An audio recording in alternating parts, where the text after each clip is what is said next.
আসসালামু আলাইকুম প্রিয় শিক্ষার্থীরা, আশা করি তোমরা ভালো আছো। আমি শিরিন আক্তার ইয়াসমিন, সহযোগী অধ্যাপক। আজ আমি অনার্স চতুর্থ বর্ষের ক্লাস নেব। যে কোর্স থেকে ক্লাস নেব সেটি হলো globalisation, regionalism and international financial institutions. Course code 241915। আজকে আলোচনার বিষয়বস্তু হলো আঞ্চলিকতাবাদ। আঞ্চলিকতাবাদ বর্তমান বিশ্বে একটি অত্যন্ত গুরুত্বপূর্ণ বিষয় এবং একটি আলোচিত ঘটনা।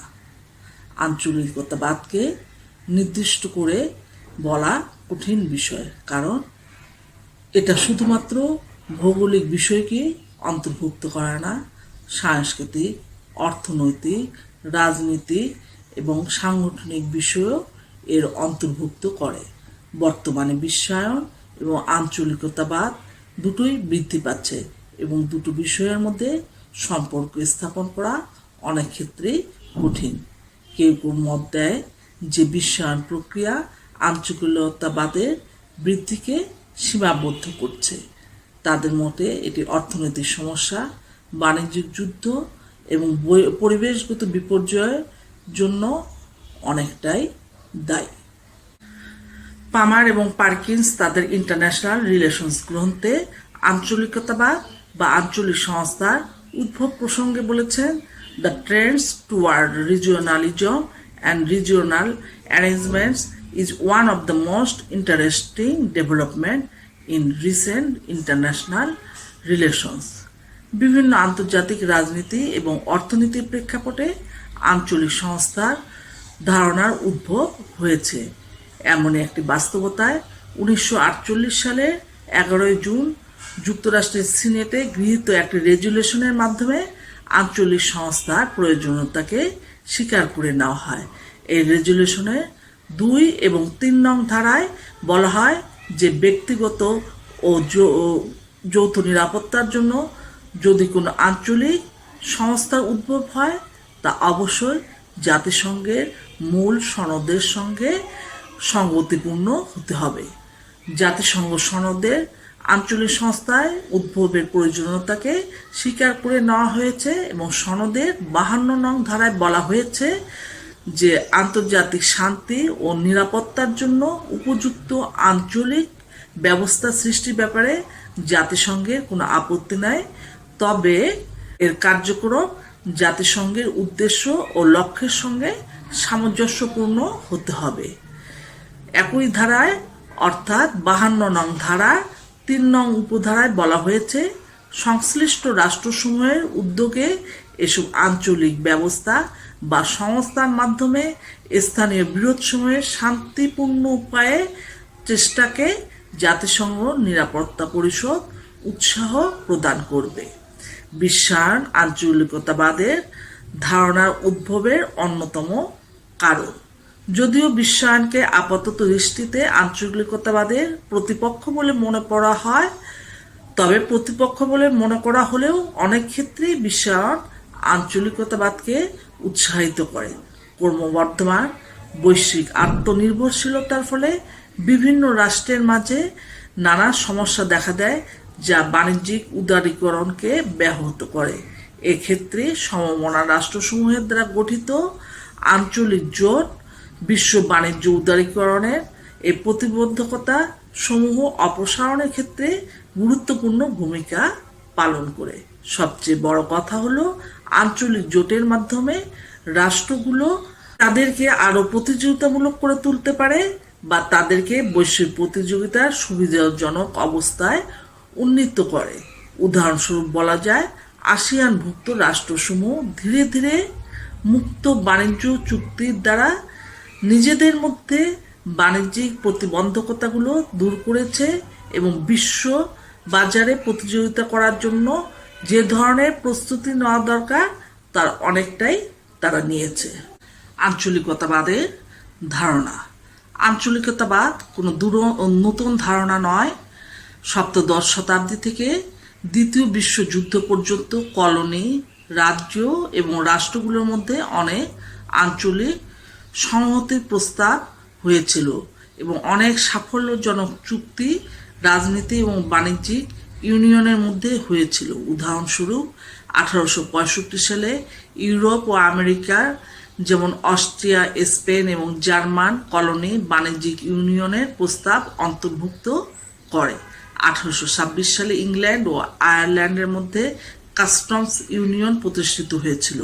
1917 সালে ব্রিটিশ কলোনি কেনিয়া ও উগান্ডার মধ্যে কাস্টমস ইউনিয়ন প্রতিষ্ঠিত হয়। দ্বিতীয় বিশ্বযুদ্ধোত্তর রাষ্ট্র ব্যবস্থায় বিভিন্ন রাষ্ট্রসমূহের মধ্যে, বিশেষ করে তৃতীয় বিশ্বের দেশগুলোর মধ্যে পারস্পরিক অর্থনৈতিক সহযোগিতার প্রয়োজনীয়তা দেখা দেয়। অর্থনৈতিক প্রয়োজনীয়তা ছাড়াও বিভিন্ন দেশের মধ্যে যুদ্ধের হুমকির মুখে স্বাধীনতা ও সার্বভৌমত্ব রক্ষার প্রয়োজনীয়তা অধিকভাবে দেখা দেয়।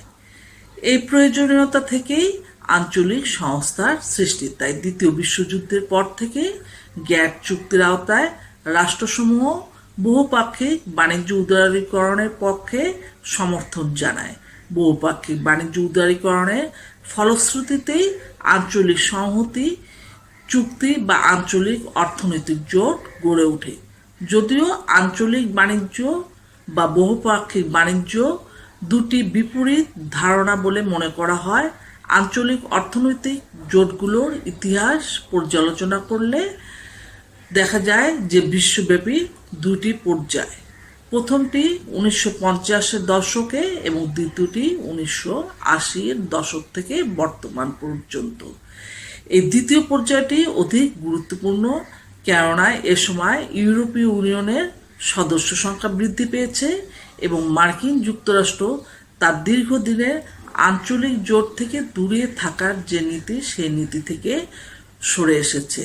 আজকের বিশ্ব বাণিজ্য সংস্থার অধিকাংশ সদস্যই কোনো না কোনো আঞ্চলিক জোটের সদস্য। আঞ্চলিকতাবাদ।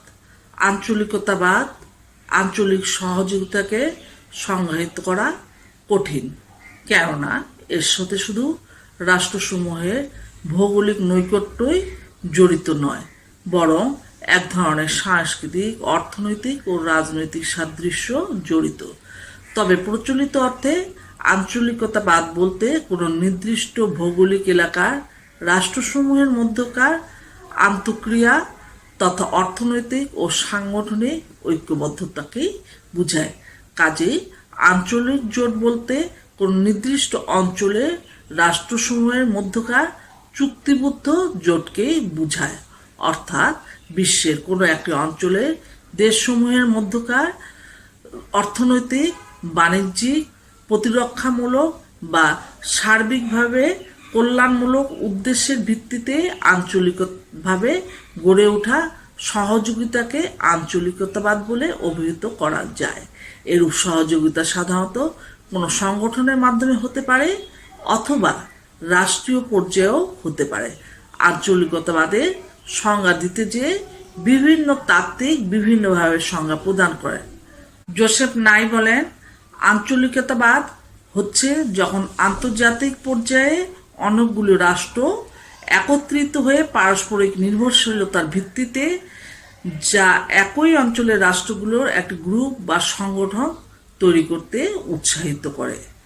রিজিওনালিজম defined as a limited number of states linked by a geographical relationship and by a degree of mutual independence, and regionalism as the formation of interstate association of grouping on the basis of regions.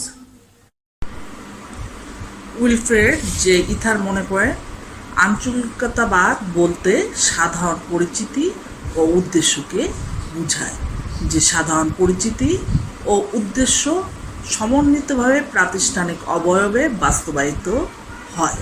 এই প্রাতিষ্ঠানিকতার অবয়বে নির্দিষ্ট পরিচিতি ও কার্যক্রমে বহিঃপ্রকাশ ঘটানোই প্রাতিষ্ঠানিকতার উদ্দেশ্য।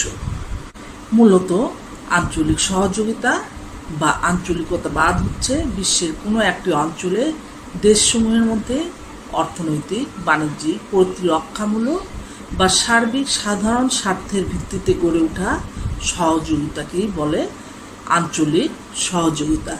এরূপ সহযোগিতা কোনো সংগঠনের মাধ্যমে পারস্পরিক স্বার্থ অর্জনের প্রচেষ্টা। এই আঞ্চলিক সংগঠনসমূহ প্রধানত 3 ধরনের উদ্দেশ্যে গঠিত হতে পারে। যেমন 1, অর্থনৈতিক জোট, এর মধ্যে নাফটা, ইইউ, আসিয়ান এগুলো উল্লেখযোগ্য। 2, রাজনৈতিক জোট যেমন ন্যাম। 3, সামরিক জোট যেমন ন্যাটো। আঞ্চলিক সহযোগিতার জন্য প্রয়োজন অর্থনৈতিক, সামাজিক ও রাজনৈতিক বন্ধন, যে বন্ধনের ভিতর দিয়ে সদস্য রাষ্ট্রসমূহের মধ্যে ব্যাপক আন্তঃক্রিয়া তথা পুঁজি, প্রযুক্তি, দ্রব্য ইত্যাদি অবাধ বিচরণ এবং শুল্ক ও শুল্কজাত বাধা দূরীকরণের মাধ্যমে বাণিজ্য উদারীকরণ ইত্যাদি। আঞ্চলিকতাবাদ গড়ে ওঠার কারণ সমূহ। আঞ্চলিকতাবাদ বা রিজিওনালিজম একটা আন্তর্জাতিক রাজনীতির নতুন প্রপঞ্চ। আঞ্চলিক সহযোগিতা ও সহমর্মিতা বৃদ্ধি করাই হচ্ছে আঞ্চলিকতাবাদের লক্ষ্য এবং এই উদ্দেশ্যে আঞ্চলিকতাবাদের উত্থান। বর্তমান বিশ্বের সব প্রান্তে আঞ্চলিকতাবাদের জোয়ার বইছে। বৃহৎ শক্তিবর্গের সাথে ক্ষুদ্র ক্ষুদ্র রাষ্ট্রগুলো আঞ্চলিকভাবে ঐক্যবদ্ধ হতে শুরু করেছে। আঞ্চলিকতাবাদের মূল কথা হলো একটি নির্দিষ্ট অঞ্চলে কতিপয় রাষ্ট্র পারস্পরিক সহযোগিতার লক্ষ্যে ঐক্যবদ্ধ হবে এবং আন্তর্জাতিক সহযোগিতাই হলো এর মূল উদ্দেশ্য। আন্তর্জাতিক সংগঠনের মাধ্যমে এই উদ্দেশ্য সাধিত হবে এবং যে অঞ্চলে আঞ্চলিক সংগঠন তথা আন্তর্জাতিক সংগঠনগুলি গঠিত হবে সে অঞ্চলের প্রতিনিধিত্বই এখানে পরিস্ফুটিত হবে। যেমন ইউরোপীয় ইউনিয়ন আঞ্চলিকতাবাদের একটি প্রকৃষ্ট উদাহরণ। এছাড়াও রয়েছে সার্ক, আফ্রিকান ইউনিয়ন, আরব লীগ, আসিয়ান, ভূমধ্যসাগরীয় ইউনিয়ন ইত্যাদি। আঞ্চলিকতাবাদ গড়ে ওঠার পিছনে বেশ কিছু কারণ বিদ্যমান। আঞ্চলিকতাবাদ গড়ে ওঠার পিছনে মূল কারণই হলো একটি নির্দিষ্ট অঞ্চলে কতিপয় রাষ্ট্র পারস্পরিক সহযোগিতার লক্ষ্যে ঐক্যবদ্ধ হবে এবং আন্তর্জাতিক সংগঠনে ঐক্যবদ্ধ হয়ে ওই অঞ্চলের স্বার্থে প্রতিনিধিত্ব করবে। আঞ্চলিকতাবাদের পিছনে কতগুলো কারণ রয়েছে। যেমন 1, পারস্পরিক সহযোগিতা বৃদ্ধি। আঞ্চলিকতাবাদের মূল কথাই হলো নির্দিষ্ট অঞ্চলের কতিপয় রাষ্ট্র পারস্পরিক সহযোগিতার লক্ষ্যে ঐক্যবদ্ধ হবে এবং আন্তর্জাতিক সংগঠনের ঐক্যবদ্ধভাবে ওই অঞ্চলের স্বার্থে প্রতিনিধিত্ব করবে। এরূপ পারস্পরিক সহযোগিতা নির্ভর আঞ্চলিকতাবাদের শক্ত উদাহরণই হলো ইউরোপীয় ইউনিয়ন, সার্ক, আফ্রিকান ইউনিয়ন, আরব লীগ, ভূমধ্যসাগরীয় ইউনিয়ন, আসিয়ান ইত্যাদি। 2, দ্বিপাক্ষিক সম্পর্ক উন্নয়ন। আঞ্চলিকতাবাদ গড়ে ওঠার কারণগুলোর মধ্যে অন্যতম হলো আঞ্চলিক রাষ্ট্রগুলোর মধ্যে দ্বিপাক্ষিক সম্পর্কে উন্নয়ন। এর ফলে সহযোগিতা বৃদ্ধি পায়। যেমন সার্কভুক্ত রাষ্ট্রগুলো বাংলাদেশ, শ্রীলঙ্কা, ভারত, নেপাল, পাকিস্তান এদের সম্পর্কের উন্নয়ন হয়েছে এভাবেই। 3, ঐতিহাসিক কারণ। আঞ্চলিকতাবাদ গড়ে ওঠার পশ্চাতে একটি বড় কারণই হলো ঐতিহাসিক কারণ। একটি নির্দিষ্ট এলাকার ঐতিহাসিক সভ্যতা ও সংস্কৃতি একই হয়।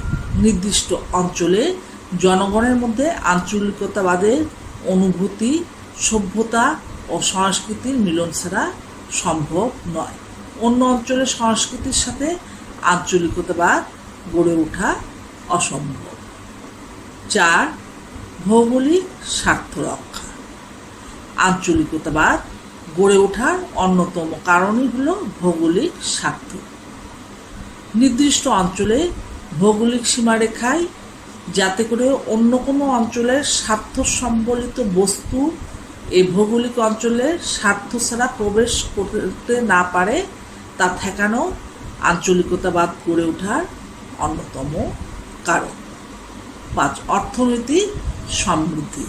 আঞ্চলিকতাবাদ গড়ে ওঠার মূল কারণই হলো আঞ্চলিক রাষ্ট্রসমূহের মধ্যে অর্থনৈতিক সহযোগিতা বৃদ্ধি অর্থনৈতিক সহযোগিতা বৃদ্ধি মানেই অর্থনৈতিক সমৃদ্ধি আসবে এবং একই সঙ্গে ওই অঞ্চলের রাষ্ট্রগুলোর অর্থনৈতিক সমৃদ্ধি অর্জিত হবে। অর্থনৈতিক সমৃদ্ধি অর্জন ছাড়া আঞ্চলিকতাবাদের অন্যান্য প্রপঞ্চ থাকলেও আঞ্চলিক রাষ্ট্রগুলোর মধ্যে অর্থনৈতিক সম্পর্ক স্থাপনই অর্থনৈতিক সমৃদ্ধির মূল লক্ষ্য। যেমন বর্তমানে ASEAN, EU, BIMSTEC, G20, D8 ইত্যাদি এর উল্লেখযোগ্য উদাহরণ। 6. আঞ্চলিক ঐক্যবদ্ধতা। আঞ্চলিকতাবাদ গড়ে ওঠার অন্যতম কারণই হল আঞ্চলিক ঐক্যবদ্ধতা। আঞ্চলিকতাবাদের ফলে উক্ত আঞ্চলিক রাষ্ট্রগুলোর মধ্যে অর্থনৈতিক, সামাজিক, সাংস্কৃতিক, রাজনৈতিক ঐক্যতা বৃদ্ধি পায়। যেমন দূরপ্রাচ্য ও পূর্ব এশিয়ার দেশগুলো হলো অধিকাংশই কনফুসিয়ানিজমে বিশ্বাসী এবং অন্যান্য অধিকাংশ দেশই হলো মুসলিম রাষ্ট্র। এর ফলে আঞ্চলিক ঐক্যবদ্ধতা বৃদ্ধি পেয়েছে। 7. বঞ্চিত অঞ্চলের অর্থনৈতিক উন্নয়ন। আঞ্চলিকতাবাদের অন্যতম উদ্দেশ্য হলো একটি নির্দিষ্ট অঞ্চলকে অর্থনৈতিকভাবে উন্নত করা এবং সেই অঞ্চলের বঞ্চিত এলাকার অর্থনীতিকে সম্প্রসারণ করা। এর ফলে একটি নির্দিষ্ট অঞ্চলের পুরোপুরি অর্থনৈতিক উন্নয়ন সম্ভব হবে। 8. সভ্যতার ঐক্যবদ্ধতা। আঞ্চলিকতাবাদ গড়ে ওঠার অন্যতম কারণই হলো আঞ্চলিক রাষ্ট্রসমূহের মধ্যে সাংস্কৃতিক, অর্থনৈতিক ও ঐতিহাসিক বন্ধনকে আরও সুদৃঢ় করা। পশ্চিমা আগ্রাসী সংস্কৃতি বিভিন্ন অঞ্চলের সংস্কৃতিকে গ্রাস করার ফলে অন্যান্য অঞ্চলগুলো এক ধরনের পরিচ্ছন্ন সাংস্কৃতিক মূল্যবোধের উপস্থিতি লক্ষণীয়। তাই পশ্চিমা আগ্রাসী সংস্কৃতিকে রক্ষা করার উদ্দেশ্যেই আঞ্চলিক সংস্থা গড়ে উঠেছে। এক্ষেত্রে ভারতের কথা উল্লেখ করা যায় যে ভারত বর্তমান বিশ্বায়নের যুগে বিশ্ব সংস্কৃতির ভাবধারার থেকে ভিন্ন থেকে তারা নিজেদের সংস্কৃতির ঐতিহ্যকে ধরে রেখেছে, লালন করছে এবং তাদের সংস্কৃতি ভিন্ন মাত্রায় সমগ্র বিশ্বে একটি অবস্থান গড়ে তুলেছে। 9. রাজনৈতিক ঐক্যবদ্ধতা। আঞ্চলিকতাবাদের অন্যতম লক্ষ্য হল একটি নির্দিষ্ট অঞ্চলের রাজনৈতিক ঐক্যবদ্ধতা। রাজনৈতিক ঐক্যবদ্ধতার ফলে অনেক সময় আঞ্চলিক রাষ্ট্রগুলোর মধ্যে বহুপাক্ষিক সহযোগিতার দ্বার উন্মোচিত হয়।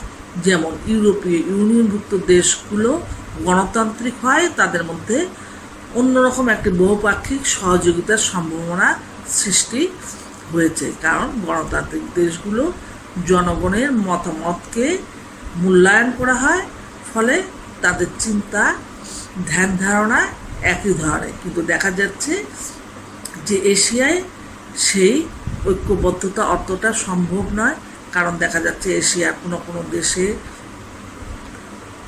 সমাজতন্ত্র, যেমন চীন, তারপর মায়ানমারে সেখানে সামরিক জান্তা, মিডল ইস্টে গণতান্ত্রিক সরকার সেভাবে নেই। সব কিছু মিলে এশীয় অঞ্চলে সেটি তেমনভাবে সম্ভব নয়। 10. আন্তর্জাতিক সংগঠনে স্বার্থের প্রতিনিধিত্ব করা। আঞ্চলিকতাবাদের অন্যতম লক্ষ্যই হলো একটি নির্দিষ্ট অঞ্চলের কতিপয় রাষ্ট্র পারস্পরিক সহযোগিতার লক্ষ্যে ঐক্যবদ্ধ হবে এবং আন্তর্জাতিক সংগঠনে ঐক্যবদ্ধভাবে ওই অঞ্চলের স্বার্থের প্রতিনিধিত্ব করবে। তাহলে এই আলোচনা থেকে যেটা আমরা খেয়াল করছি যে আঞ্চলিকতাবাদের মূল উদ্দেশ্যই হচ্ছে নির্দিষ্ট অঞ্চলের প্রতিনিধিত্ব করা এবং সেই অঞ্চলের সামাজিক, রাজনৈতিক, অর্থনৈতিক, সাংস্কৃতিক সমৃদ্ধি আনয়ন করা এবং সেই অঞ্চলের নিজস্ব বৈশিষ্ট্য বা সক্রিয়তাগুলোকে ধারণ করা এবং সেগুলোকে প্রতিষ্ঠিত করা।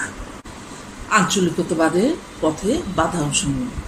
আঞ্চলিকতাবাদ গড়ে উঠেছে বিশ্বের বিভিন্ন অঞ্চলের রাষ্ট্রগুলোর মধ্যে ঐক্য বৃদ্ধি করা এবং তাদেরকে সম্মুখের দিকে এগিয়ে নিয়ে যাওয়া, কিন্তু সেখানেও বেশ কিছু বাধা পরিলক্ষিত হয়। যেমন প্রথমত হলো ভাষাগত পার্থক্য।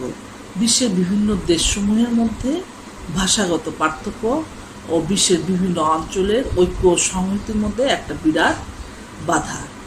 ইউরোপের মোটামুটি সব দেশেই ইংরেজি চালু থাকায় তাদের আন্তর্ব্যক্তিক যোগাযোগ যতটা সহজতর, চীন, জাপান, আরব দেশগুলোর ভাষা ভিন্ন, ভারতের ভাষা হিন্দি, বাংলা ইত্যাদি এই বিভিন্ন অসংখ্য ভাষাভাষীর লোকের বাস থাকায় এশিয়ার বিভিন্ন দেশগুলোর মধ্যে সেই সহযোগিতাটা অতটা সম্ভব হচ্ছে না, যেটা ইউরোপীয় দেশগুলোর মধ্যে সমস্যা নয়। আদর্শিক ভিন্নতা, ধর্মীয় ও বিশ্বাসগত এবং আদর্শিক ভিন্নতা বিভিন্ন অঞ্চলের রাষ্ট্রের ঐক্যের পথে প্রধান অন্তরায়। বিশ্বের বিভিন্ন দেশগুলোর মধ্যে অধিকাংশ দেশে খ্রিস্টান ধর্ম অথবা ইসলাম এই দুটি ধর্মের প্রাধান্য লক্ষ্য করা যায়, কিন্তু যেমন ভারত, সেখানে 125 কোটির উপরে জনসংখ্যা এবং তাদের বেশিরভাগের ভাষা হলো হিন্দি। এছাড়া অন্যান্য অনেক ভাষা সেখানে প্রচলিত। ধর্মীয় ও সাংস্কৃতিক ব্যাপক ভিন্নতা এসব দেশে জনগণের দৃষ্টিভঙ্গিতে ভিন্নতার জন্ম দিয়েছে। ফলে সরকারগুলো অনেক সময় বৃহত্তর সহযোগিতার প্রশ্নে নানামুখী সমস্যার সম্মুখীন হয়। একক শক্তির অনুপস্থিতি। আঞ্চলিকতাবাদের পথে আরেকটি অন্তরায় হলো একক শক্তির অনুপস্থিতি। কারণ বিশ্বে এখনও এমন কোনো একক শক্তি নেই যেটি আঞ্চলিকতাবাদের পথে কোনো অন্তরায় সৃষ্টি হলে সেটাকে দূরীভূত করতে পারে। অতএব এটিও আঞ্চলিকতাবাদের পথে একটি বড় অন্তরায়। ঐতিহাসিক বিভেদ। আন্তর্জাতিক ও ঐতিহাসিক বিভেদের কারণে বিশ্বের বিভিন্ন রাষ্ট্রসমূহের মধ্যে দ্বন্দ্ব বিদ্যমান রয়েছে। যেমন পাক ভারত উপমহাদেশে ভারত পাকিস্তানের মধ্যে যে দ্বন্দ্ব, এ দ্বন্দ্ব ঐতিহাসিক দ্বন্দ্ব। আবার ভারতের সঙ্গে চীনেরও যে দ্বন্দ্ব, এ দ্বন্দ্ব অতি পুরানো। আবার ইউরোপের দেশগুলোর মধ্যে দেখা যাচ্ছে যে ফ্রান্সের সঙ্গে জার্মানি ইত্যাদি বিভিন্ন দেশের মধ্যে দ্বন্দ্ব বিদ্যমান রয়েছে। এই দ্বন্দ্বগুলোর কারণে অনেক সময় আঞ্চলিকতাবাদের পথে নানা ধরনের বাধার সৃষ্টি হয় এবং যে বাধাকে অতিক্রম করাও কঠিন। ফলে আঞ্চলিকতাবাদ সেক্ষেত্রে ততটা শক্তিশালী হতে পারে না। সভ্যতাসমূহে অনৈক্য। স্যামুয়েল পি হান্টিংটন সভ্যতাসমূহের অনৈক্যের কথা বলেছেন। তিনি বলেছেন যে আগামী বিশ্বে যে অশান্তি আসবে, সে অশান্তির মূল কারণই হলো সভ্যতার মধ্যে অনৈক্য। তিনি বিশ্ব ব্যবস্থায় 7টি সম্ভাব্য মেরু চিহ্নিত করেছেন। যেমন ক, পশ্চিম গোলার্ধের মার্কিন যুক্তরাষ্ট্র এবং মার্কিন প্রভাবিত মধ্যপ্রাচ্য, যুক্তরাষ্ট্রের যেখানে একক প্রাধান্য বিদ্যমান। খ, ইউরোপীয় সম্প্রদায় এবং এসিপি এর অন্তর্ভুক্ত দেশসমূহ যারা ইহুদি, খ্রিস্টান এবং রোমান জার্মান পরিচিতি ধারণ করে। গ, রাশিয়া এবং পূর্বোত্তর সোভিয়েত ইউনিয়নভুক্ত পূর্ব এশীয়, পূর্ব ইউরোপীয় অঞ্চল যাদের আদর্শনিষ্ঠ ও স্লাভিক পরিচিতি আছে। ঘ, তুরস্ক বিভিন্ন চাপ সত্ত্বেও নিজস্বতা ও মুসলিম পরিচয়ের ধারক। ভারত বিভিন্ন চাপ সত্ত্বেও নিজস্বতা ও হিন্দু পরিচয়ের ধারক। চ, চীন নিজস্ব বৈশিষ্ট্যের ভিত্তিতে প্রতিষ্ঠিত এবং দায়বাদী বুদ্ধ কনফুসীয় পটভূমি সম্পন্ন। ছ, জাপান দায়বাদী শিন্টো বুদ্ধ কনফুসীয় পটভূমির ভিত্তিতে প্রতিষ্ঠিত, যারা বর্তমানে নব্য দায়বাদের ধারক। অর্থনৈতিক ও সামরিক ক্ষেত্রে ব্যাপক পার্থক্য। অর্থনৈতিক এবং সামরিক ক্ষেত্রে ব্যাপক পার্থক্য আঞ্চলিকতাবাদের পথে একটি বড় অন্তরায়। যেমন বাংলাদেশের অর্থনৈতিক অবস্থা যেরূপ, চীনের অর্থনৈতিক অবস্থা সেরূপ নয়। আবার বাংলাদেশের সাথে যদি জাপানকে তুলনা করা হয়, তাহলেও সেখানেও অর্থনৈতিক অবস্থার মধ্যে একটি ব্যাপক ব্যবধান। ফলে এরা যদি আলোচনায় বসে, সেখানে দেখা যাবে যে আলোচনায় মতৈক্যের সম্ভাবনা কম। আবার একইভাবে মার্কিন যুক্তরাষ্ট্রের যে অর্থনৈতিক অবস্থা, তার আশপাশের রাষ্ট্রগুলো অর্থনৈতিক অবস্থার মধ্যেও পার্থক্য রয়েছে। এগুলো আঞ্চলিকতাবাদের পথে একটি বড় অন্তরায়। নীতিগত পার্থক্য, বিশ্বের বিভিন্ন দেশসমূহের মধ্যে দ্বিপাক্ষিক সম্পর্ক প্রতিষ্ঠার ক্ষেত্রে নীতিগত পার্থক্য অনেক সময় নিজেদের পারস্পরিক সহযোগিতা এবং আঞ্চলিকতাবাদ প্রতিষ্ঠার পথে বাধা সৃষ্টি করে। স্নায়ু যুদ্ধকালীন সময়ে এই সমস্যা একটা প্রকট আকার ধারণ করেছিল। বর্তমানে এই সমস্যার প্রকটতা কিছুটা কমেছে। আর উপ আঞ্চলিকতাবাদ, বিশ্বে উপ আঞ্চলিকতাবাদ অধিক মাত্রায় বিকাশ লাভ করেছে, ফলে এদের সমন্বিত রূপ হিসেবে আঞ্চলিকতাবাদ তেমনভাবে গড়ে উঠতে পারেনি। যেমন দক্ষিণ এশিয়ায় সার্ক, দক্ষিণ পূর্ব এশিয়ায় আসিয়ান। এদের প্রভাবে বিশ্বে আঞ্চলিক সংহতির প্রচেষ্টা সাংগঠনিক ভিত্তি অর্জন করতে পারছে না। সন্ত্রাসবাদ বর্তমান সময়ে একটা আলোচিত প্রপঞ্চ। বিশেষ করে জঙ্গি সংগঠনের উত্থান অনেক সময় দেশের অভ্যন্তরে যেমন ত্রাসের রাজত্ব কায়েম করে, তেমনি আঞ্চলিক পর্যায়ে হুমকির সৃষ্টি হয়। আর এই সন্ত্রাসবাদ বা সন্ত্রাসবাদী কর্মকাণ্ড অনেক ক্ষেত্রে আঞ্চলিক সংগঠন গড়ে তোলার পিছনে বাধার সৃষ্টি করে। 10 নেতৃত্বে দুর্বলতা, অনেক সময় কোনো অঞ্চলে কোনো এক যোগ্য নেতা আঞ্চলিক জোট গঠনে উদ্যোগ গ্রহণ করলে হঠাৎ করে কোনো কারণে তার মৃত্যু ঘটে, ওই অঞ্চলে আঞ্চলিক জোট ভেঙে যায় এবং কোনো এলাকায় যদি যোগ্য নেতৃত্ব না থাকে সেক্ষেত্রে ওই এলাকার আঞ্চলিক সংগঠন গড়ে ওঠে না। এই আলোচনাগুলো থেকে যেটা পরিস্ফুট হচ্ছে যে বর্তমান বিশ্বে আঞ্চলিকতাবাদ সৃষ্টির ক্ষেত্রে ব্যাপক প্রবণতা দেখা যাচ্ছে। এশিয়া, আফ্রিকা ও ল্যাটিন আমেরিকা অনুন্নত উন্নয়নশীল দেশগুলোতে এই প্রবণতা বেশি, কিন্তু এক্ষেত্রে সবচেয়ে বড় বাধা হলো প্রয়োজনীয় নেতৃত্ব প্রদানের মতো নেতা বিশ্বে এখনও অনুপস্থিত। তবে আশার কথা হলো ভবিষ্যতে আঞ্চলিকতাবাদের প্রতিষ্ঠার সম্ভাবনা রয়েছে প্রচুর, এবং রাষ্ট্রগুলো যদি তাদের নিজেদের মধ্যে বিভেদ দূর করে নেতৃত্বের দুর্বলতা কাটিয়ে উঠতে পারে, তাহলে দেখা যাবে যে আঞ্চলিকতাবাদ আরও শক্তিশালী হবে, এবং আঞ্চলিকতাবাদ শক্তিশালী হওয়া মানে আঞ্চলিক রাষ্ট্রগুলো শক্তিশালী হবে এবং তাদের অর্থনৈতিক উন্নয়ন ঘটবে। অতএব রাষ্ট্রগুলো এই সমস্যাগুলো কাটিয়ে অর্থনৈতিক রাজনৈতিক উন্নয়নের পথে এগিয়ে যাবে। আজ এখানেই শেষ করছি।